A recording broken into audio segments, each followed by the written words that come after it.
Assalomu alaykum qadrlik anglag'uvchilar. Anglayotganinglar mahallamni yoritgan Oy bilan suhbat programmasining hayot hikmatlari sahifasi.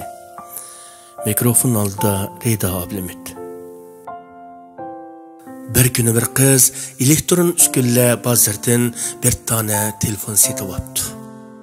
Qizning dadisi heliq telefonni ko'rgandan keyin qizdan: "Buni setib olgandan keyin tunji qilgan ishingiz nima?" deb so'rabdi. Qiz: "Buni setib olgandan keyin tunji qilgan ishim buning ekraniga jijilib ketmasligi uchun plastik qog'oz chaplatdim.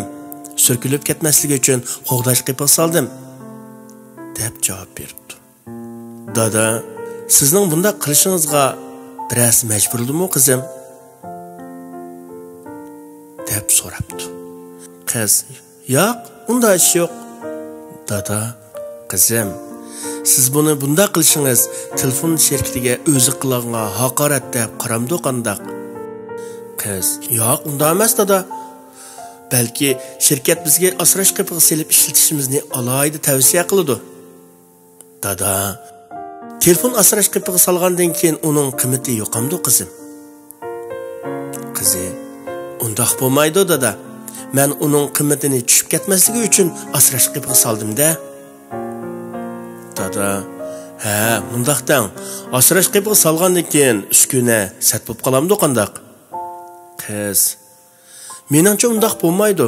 Sat bo'lib qolgan taqdirdami, men yanala uni asrash uchun qapqa solaman-da, chunki asrash qipi uning go'zalligini saqlaydi" debdi qiz. Dada qiziga ma'nilik qarab: "Qizim, jinim qizim, bu sizdek go'zal qizlarimiz uchun Alloh taolo ayollarga farz qilgan hijobni dal mushunga o'xshaydi."